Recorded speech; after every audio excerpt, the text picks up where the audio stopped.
En direct de la Grande Halle de la Villette à Paris jusqu'au 2 février. La radio Du Salon de la Radio 2016. Avec Open Radio, Maxillaire, Broadcast Associé, Lesvoix.fr et A2PRL. Du côté de Bel RTL, la philosophie est un petit peu différente, puisque récemment, Bel RTL a lancé sa radiovision. Oui. Mais pas sur le même mode. On a gardé les studios tels qu'ils existaient. On est davantage dans la radio filmée, mais qu'est-ce qu'elle apporte alors finalement en plus? Alors d'abord, elle ne l'a pas lancée, elle existe depuis 1999. Oui, c'est vrai qu'elle a évolué. Elle a évolué et depuis 1999, quand on l'a démarré, ce que l'on voyait à l'écran n'était pas drivé par ce qu'on entendait. C'est-à-dire qu'on avait mis des contenus comme la météo, les éphémérides, le saint du jour, enfin ce sont les éphémérides d'ailleurs, et ça bougeait mais en fonction totalement dissociée de ce que le journaliste pouvait dire. Donc c'était très automatisé. Et en fait on a voulu faire développer cet élément-là parce que on est aujourd'hui dans une ère technologique qui permet autre chose. Donc on a voulu synchroniser tous les éléments que l'on entendait avec de l'image, de manière à ce que, pour faire simple, quand à un moment donné on parle de Hillary Clinton, on ne voit pas à un moment donné Donald Trump. Oui, Donald Trump ou quelque chose qui a un rapport avec l'OANA, parce que dans la machine c'était automatisé. Donc il y avait cette volonté-là. Un autre élément, et ça c'est sans doute une grosse différence par rapport au service public, c'est que nous n'avons pas du tout les moyens de développer des plateaux télé et une technologie télé pour faire de la radio. Ça, c'est juste pas possible. Si j'arrive avec ce projet-là devant mes actionnaires, je peux reprendre mon petit carton, mes petites valises et je m'en vais. Donc, il y a un écosystème qui est totalement différent et nous n'avons pas, aujourd'hui, peut-être que dans 5 ans, dans 10 ans, quand les choses auront évolué et qu'on arrivera à monétiser toutes ces nouvelles technologies, on pourra fonctionner différemment. Mais nous avons juste renouvelé nos caméras, un système qui drive les caméras à la voix et qui permet d'avoir une chaîne HD. Les décors, les graphismes, etc. Ce sont des coûts totalement raisonnables et que l'on peut absorber. On n'a absolument aucun technicien supplémentaire, personne d'autre pour driver de l'image. Il n'en était pas question, sinon le projet était mort. Oui. Donc il y a cette logique-là qui nous a drivé aussi pour nous permettre de rester dans un écosystème radio. Francis voulait réagir. Oui, je voulais réagir parce que on a regardé un peu ça autrement. On a regardé ça vraiment transversalement.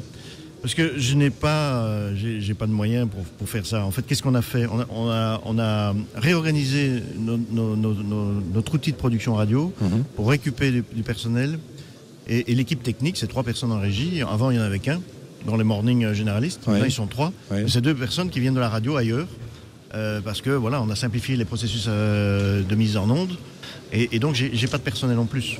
Par contre, j'ai un outil qui est un investissement. Ça c'est clair, c'est un investissement qui est important et qui est au-dessus d'un studio radio, clairement.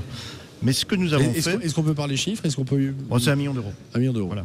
Donc c'est quand même lourd. Oui, voilà. Et c'est ça la vraie différence. Mais le pari qu'on a fait, c'est-à-dire que ce studio qui est utilisé pour le moment 25 heures par semaine, donc entre 6h et 11h tous les jours, du lundi au vendredi, soit un studio qui permette de faire autre chose. Et aujourd'hui, nous avons déjà 2 autres heures qui n'ont rien à voir avec les chaînes Vivacité et La Une sur lesquelles on fait l'expérience matinale, qui permettent à la télé de faire une émission low cost, avec des moyens donc réduits, qui n'oblige pas à ouvrir une régie télé avec tout ce que ça comporte, et qui a un débouché radio d'ailleurs.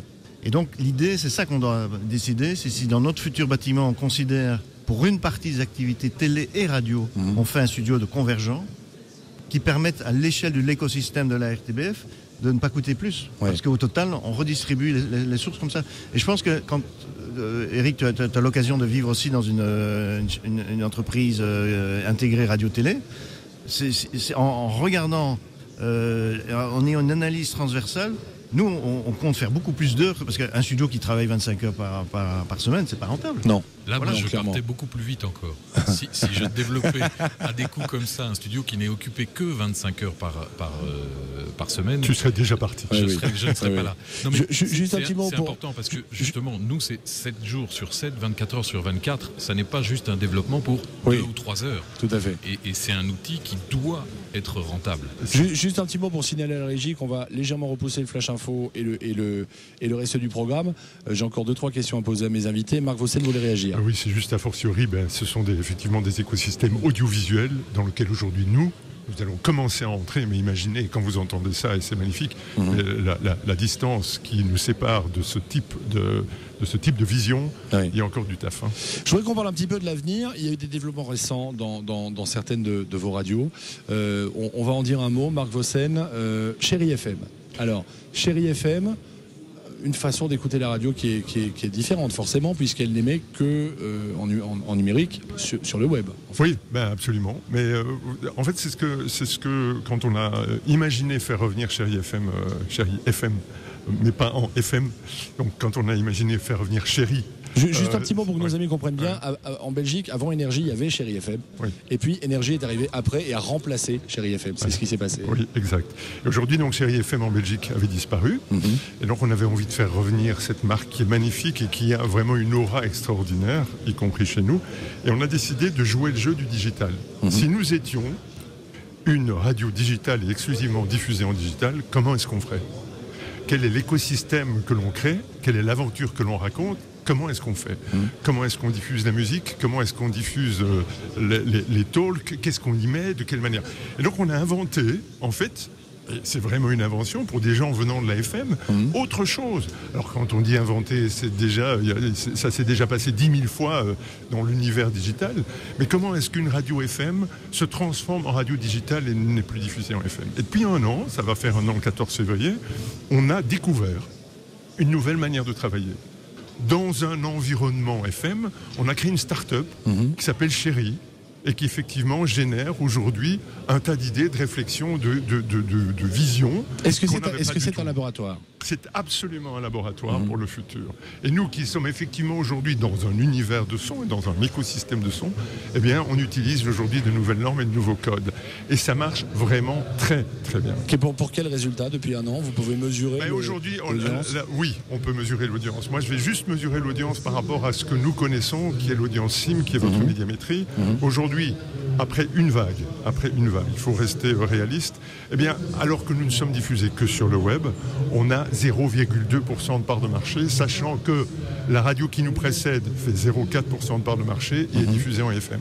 Donc, voilà, je veux juste, en étant très relatif et en ne criant pas victoire, je veux dire que c'est quand même après 6 mois, on avait 0,2% de part de marché, alors qu'on est diffusé qu'en digital.